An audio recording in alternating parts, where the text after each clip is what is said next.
I had to admit that I was mourning. Yeah, I had to sit with that.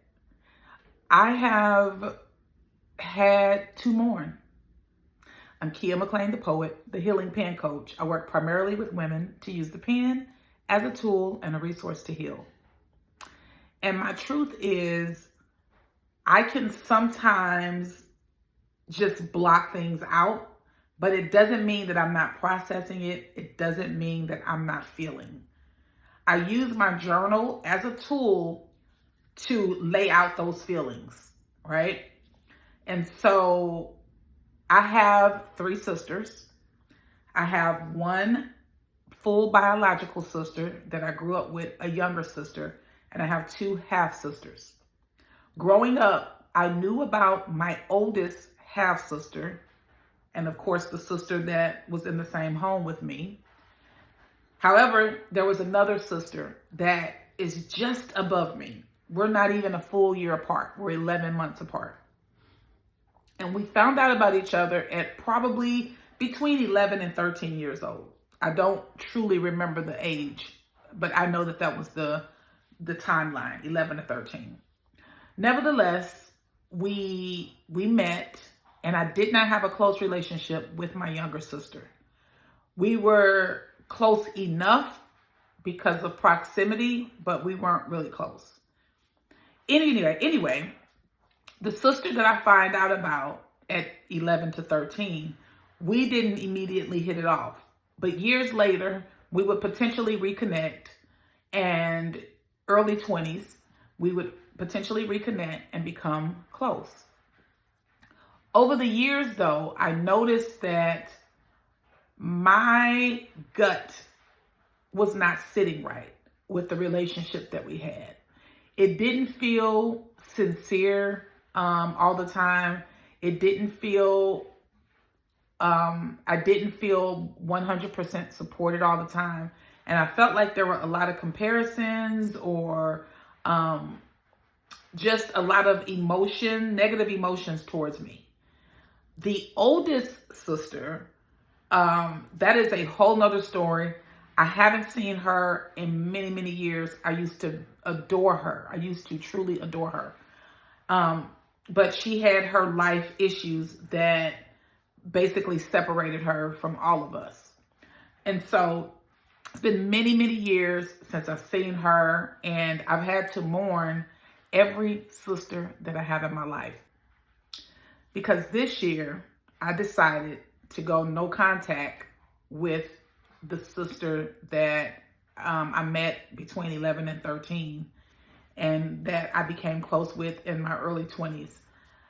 So after 20 something years, I decided to disconnect from that relationship. The sister that I grew up with, that relationship has been over for a very long time. In fact, I took custody of her son some years ago. And of course, as I mentioned, the oldest sister has been gone for a very, very long time. Now, let me tell you why I have truly tried to deny the fact that I was grieving. I've tried to deny that because it was extremely hard to know that at least two out of your three sisters don't like you for whatever reasons, right? I can come up with my thoughts about what those things are, but it doesn't matter, right? It doesn't even really matter in the big scheme of things for me. They don't like me, okay? And I tried to not see that, and I tried to fight against those things, and I tried to make excuses for them. But at the end of the day, I had to make decisions that were going to be hurtful for me and all parties involved. And so grieving people that are still alive is very difficult, because then you have to grieve them actually 2, sometimes 3 times, to be honest. Because sometimes you reconnect with them and then you grieve them again. And that's what happened with me and the biological sister.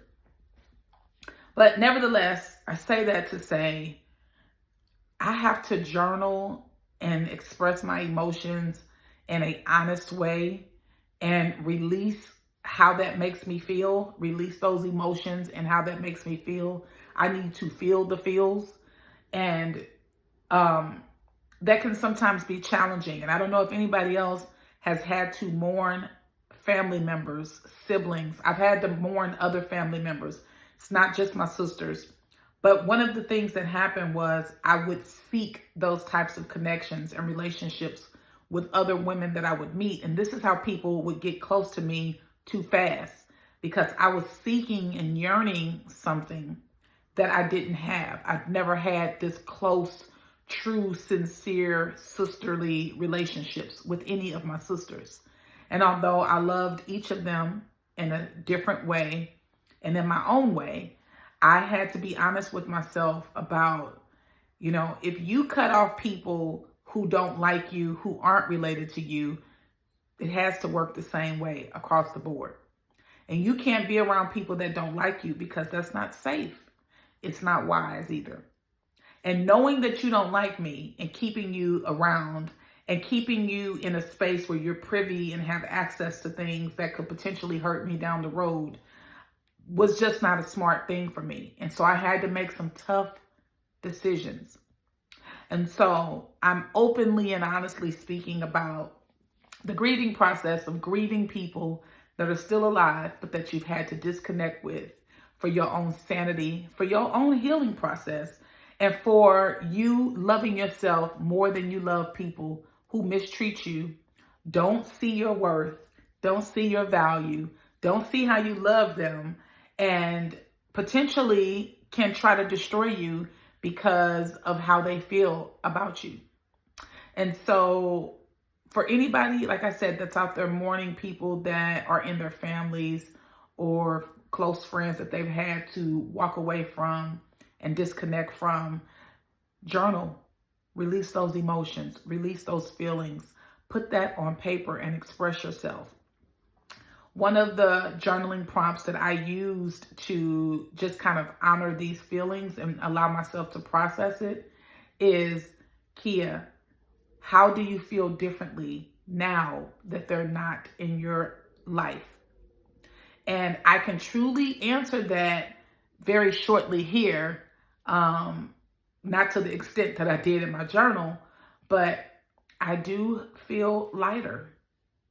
And I tend to now, in my healing journey, in this portion of my healing journey, truly embrace the things that make me feel lighter.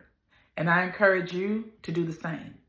If you are interested in working with me and journaling and processing these emotions and elevating to a space of being honest with yourself, truly loving yourself deeply, connect with me by clicking the link in my bio and let's get connected.